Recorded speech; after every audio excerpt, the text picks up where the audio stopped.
नमस्कार, आप देख रहे हैं आज तक। मैं हूं आपके साथ हिमांशु दीक्षित। धर्मांतरण की आड़ में धोखा और फॉरेन फंडिंग का धंधा चला रहे ये झांगुर बाबा के नेटवर्क को लेकर कई खुलासे हो रहे हैं जो उसके काले कारनामे की पूरी कहानी को बयां कर रहे हैं। लेकिन अब पुलिस की पड़ताल में जो बात सामने आई है वो और भी चौंकाने वाली है। यूपी एटीएस की पूछताछ में पता चला है कि धर्मांतरण का जाल फैलाने वाले झांगुर बाबा ने कोड वर्ड का ताना बाना बुना था। हर चीज के लिए कोड वर्ड था जिसके जरिए वो न केवल लड़कियों को फंसाता था बल्कि ब्रेन वॉश करके उनका धर्मांतरण कराता था। अब झांगुर के कोड वर्ड वाली साजिश डिकोड हो गई, जो न केवल चौंकाने वाली है बल्कि पूरी साजिश की कई परतों को खोलने वाली है। तो कोड वर्ड अब डिकोड हो रहे हैं। जैसे जैसे जांच आगे बढ़ रही है कई राज खुल रहे हैं और वो राज हम आपके सामने आज खोल रहे हैं कि झांगुर बाबा ने किस तरह से कोड वर्ड बना रखे थे अपने हर एक गलत काम के लिए, और वो आज हम आपको बताते हैं। तो यहां पर आप सोचिए, प्रोजेक्ट, अगर ये प्रोजेक्ट शब्द का इस्तेमाल करता था तो प्रोजेक्ट का मतलब लड़कियों से होता था। ब्रेन वॉश जब ये इस्तेमाल करता था तो ब्रेन वॉश यानी काजल करना यानी ब्रेन वॉश करना, ऐसा होता था। मिट्टी पलटना धर्मांतरण, समझ रहे हैं? जब ये बोलता था कि मिट्टी पलट दो तो इसका मतलब इसका धर्मांतरण करा दो। और इसके साथ जब किसी को इस झांगुर बाबा से मिलवाना होता था तो क्या कहा जाता था? दीदार। अब आप समझ रहे हैं, लड़कियों के लिए प्रोजेक्ट का इस्तेमाल, शब्द के लिए इस्तेमाल। उसके बाद अगर किसी का ब्रेन वॉश करना है तो काजल करना। ये कोड वर्ड बना रखे थे और ये पुलिस की पड़ताल में अब एक एक करके साफ स्पष्ट होते जा रहे हैं। तो धर्मांतरण रैकेट के मास्टरमाइंड जमालुद्दीन और झांगुर बाबा से यूपी एटीएस ने पूछताछ में कई खुलासे किए हैं जिसमें यह पता चला है कि झांगुर बाबा कोड वर्ड का प्रयोग करता था, जो अभी हमने आपको बताए थे। यूपी एटीएस की पूछताछ में झांगुर के कोड वर्ड अब डिकोड हो गए हैं। एक रिपोर्ट आपके सामने।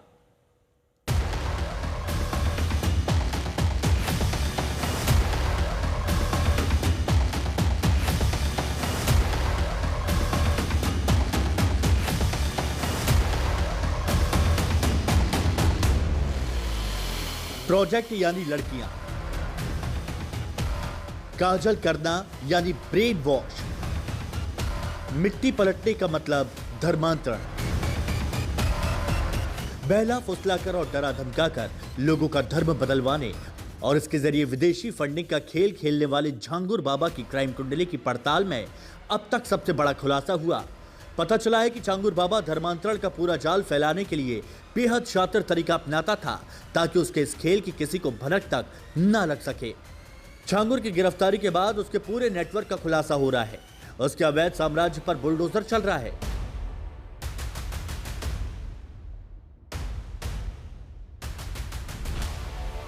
इस बीच ये पता चला कि झांगुर लड़कियों को फंसाने, उनका ब्रेन वॉश करने के लिए धर्मांतरण कराने तक का काम कोड वर्ड के जरिए करता था और इस कोड वर्ड में वो अपने साथियों से भी बातचीत करता था। यूपी एटीएस की पूछताछ में झांगुर बाबा के कई कोड डिकोड हुए। सभी कोड महिलाओं से जुड़े हैं, जिससे यह भी पता चलता है कि इस ढोंगी बाबा के टारगेट पर सबसे ज्यादा महिलाएं ही थी। झांगुर बाबा अपने साथियों से बातचीत में लड़कियों के लिए प्रोजेक्ट शब्द का इस्तेमाल करता था, जिसका ब्रेन वॉश करने को काजल करना कहा जाता था। जब इस ग्रोह के जाल में फंसी किसी लड़की को झांगुर बाबा से मिलाया जाता था तो उसे दीदार कराना कहते थे और धर्मांतरण के लिए सभी मिट्टी पलटना शब्द का इस्तेमाल करते थे। झांगुर बाबा के इसी कोड वर्ड्स में उसके काले चिट्टे के कई राज छुपे हैं, जिसकी जानकारी तेजी से सामने आ जाती है। एटीएस की जांच में यह भी उजागर हुआ कि जमालुद्दीन उर्फ झांगुर बाबा ने मजहबी संस्थाओं और विदेशी फंडिंग के जरिए एक संगठित धर्मांतरण सिंडिकेट खड़ा किया और इसके जरिए धर्मांतरण का बड़ा नेटवर्क खड़ा किया। जांच में यह भी पता चला है कि कोड वर्ड में ही निकाह और शादी का वादा करने के बाद धर्मांतरण के बाद नया जीवन शुरू करने की शर्तें बताई जाती थीं। धर्मांतरण करने पर आर्थिक लालच और विदेश भेजने का सपना दिखाया जाता था। कुछ युवाओं को कथित तौर पर इस्लामी शिक्षण संस्थानों में मुफ्त पढ़ाई और विदेश में काम का प्रलोभन दिया गया। साथ ही नेपाल या खाड़ी देशों के संपर्कों का हवाला भी दिया जाता था। अब तक यूपी एटीएस की जांच में ये निकलकर सामने आया है कि झांगुर बाबा ने अपने हर काम के लिए कई कोडवर्ड बना रखे। इसके साथ साथी और गुर्गों को इन कोडवर्ड की जानकारी थी अब एटीएस एक एक कोड को डिकोड कर रही है ताकि छांगुर बाबा का हर राज सामने आ सके। यूपी के बलरामपुर से संतोष शर्मा, आज तक। संतोष शर्मा हमारे सहयोगी इस वक्त हमारे साथ में जुड़े हुए। संतोष, एक बात बताइए, प्रोजेक्ट दीदार, काजल और मिट्टी पलटना, अभी सिर्फ यही 4 कोडवर्ड मिले या फिर ये कोडवर्ड्स की लिस्ट और भी काफी लंबी है? अभी तो शुरुआत है। देखिए छांगुर बाबा के कितने कोड डिकोड होंगे, क्योंकि छांगुर बाबा कोई एक दिन की कहानी नहीं है, 15 साल की कहानी। और 15 साल की कहानी को सामने आने में कम से कम 15-20 दिन, 15 महीने लग सकते हैं, क्योंकि छांगुर बाबा ने जो अपना एक तरीके से जो 15 सालों के अंदर सिंडिकेट खड़ा किया, जो अपना तिलिस्मी दुनिया खड़ी की थी उतरौला इलाके में, उसमें तमाम कहानियां हैं कि बाबा कैसे धर्मांतरित कराता था, कैसे लोगों को प्रभावित करता था। लड़कियों का नाम प्रोजेक्ट तो अब आज आया है, लेकिन लड़कियों की जाति के हिसाब से उनके रेट फिक्स कर दिए थे उसने, यानी कि हर प्रोजेक्ट का एक अलग टारगेट था। ये एक आप कह दीजिए कि जो इस्लाम धर्म के जो लड़के थे उनको नौकरी पर रख लिया था कि प्रोजेक्ट पूरा हुआ, ब्राह्मण क्षत्रिय सरदार लड़की अगर इस्लाम में धर्मांतरित हुई तो प्रोजेक्ट पूरा हुआ। प्रोजेक्ट पूरा हुआ तो उसको 15 से 16 लाख रुपए उसकी टारगेट, उसका पूरा हुआ, टारगेट मिल गया। जस्ट लाइक मैनेजमेंट कंपनी के तरीके से कि आपने 31 मार्च को टारगेट पूरा किया तो आपका अप्रेजल अच्छा हो जाएगा। तो बाबा तो हर 1-2 महीने में अप्रेजल देता था कि आपको अप्रेजल अच्छा मिलेगा, बस आप धर्मांतरित करा दो। लड़की अगर पिछड़ी जाति की 10 से 12 लाख रुपए, अगर अन्य जाति की है तो 8 से 10 लाख रुपए। लड़की का नाम प्रोजेक्ट, उसका इस्लाम में परिवर्तन, हिंदू से अगर वो मुस्लिम बन जाती है तो मिट्टी पलट देना। मिट्टी पलटने का मतलब कि आप पूरी कहानी पलट देते हैं, आप पूरा सनातन धर्म बदल दिया। सनातन धर्म के अनुयायी को एकदम से जो कल तक सुबह बजरंग बली की ओम नमः शिवाय करता था वो अल्लाहू अकबर करने लगा। वो आस्था किसी में भी हो सकती, लेकिन आप ब्रेन वॉश करके, धर्म का करके, पैसों का लालच दे करके ये प्रोजेक्ट ही चला रहा था छांगुर बाबा। और सबसे बड़ी बात कि ये प्रोजेक्ट चल रहा था सबकी नाक के नीचे।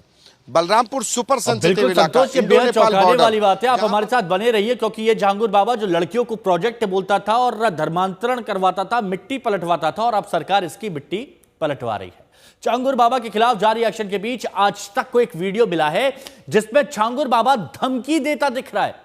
वीडियो देखकर लग रहा है कि विवाद जमीन से जुड़ा हुआ है और छांगुर वहां मौजूद लोगों को धमकी दे रहा है। सुनिए एक बार। कहिए खाली वो कहा तू सुनो और तू एकदम हो तो बना ले। ठीक है, ठीक तो बना, ठीक है, जाओ जाओ रेस्ट करो आराम से, जगह तो मुझे बनाई ली बस, ठीक है चलो। ना हो आप कह दिए कि आप नहीं बना पाएंगे ये। प्लीज आप चलिए, उठिए। आप कहिए, आप कहिए खाली वो कहा तू सुनो और तू एकदम हो तो बना ले। ठीक है, ठीक तो बना, ठीक है, जाओ रेस्ट करो आराम से, जगह तो मुझे बनाई ली। उठाने के लिए किसी की मदद चल रही है और ये धमकी दे रहे हैं कि तुम में दम है तो बना लेना। धर्मांतरण से विदेशी फंडिंग से करोड़पति बना जमालुद्दीन उर्फ छांगुर बाबा ने न सिर्फ उतरौला में बेशकीमती कॉम्प्लेक्स खड़े किए बल्कि सरकारी जमीनों पर कब्जा भी किया है। एक रिपोर्ट इसी से जुड़ी हुई। धर्मांतरण का सिंडिकेट चला रहा जमालुद्दीन उर्फ छांगुर बाबा ने विदेश से मिल रही फंडिंग के जरिए न सिर्फ अकूत संपत्ति खड़ा की बल्कि सरकारी जमीनों पर भी कब्जा किया, उन तालाबों को पाट दिया जो सरकारी दस्तावेजों में दर्ज थे और उन पर पाट कर प्लॉटिंग कर दी।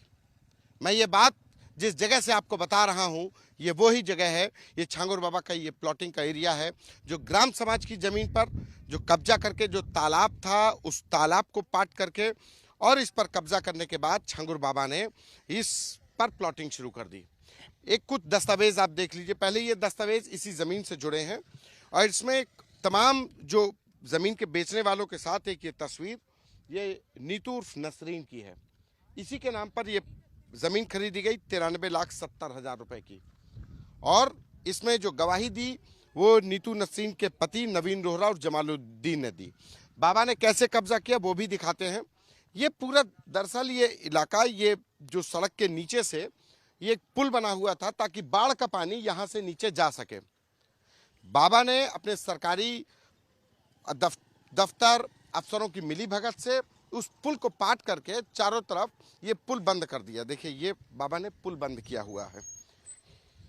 ये इधर आप ये दूसरी साइड है। ये पानी निकलने के लिए था कि बाढ़ का पानी इस सड़क से इस तरफ चले जाए, लोगों के घरों में पानी न भरे। लेकिन बाबा ने इस पूरी जमीन को पाट करके प्लॉटिंग शुरू कर दी। नीतू उर्फ नसरीन के नाम पर ये प्लॉट खरीदा और उसके खरीदने के बाद उसको प्लॉटिंग के जरिए बेचने लगा। तो ये था जमालुद्दीन उर्फ छांगुर बाबा का रसूख कि वो न सिर्फ विदेश से मिल रही फंडिंग के जरिए अपनी अकूत संपत्ति खड़ी कर रहा था, बल्कि सरकारी जमीनों पर भी कब्जा कर उसको बेच रहा था। बलरामपुर से कैमरा पर्सन गौरव के साथ संतोष कुमार, आज तक।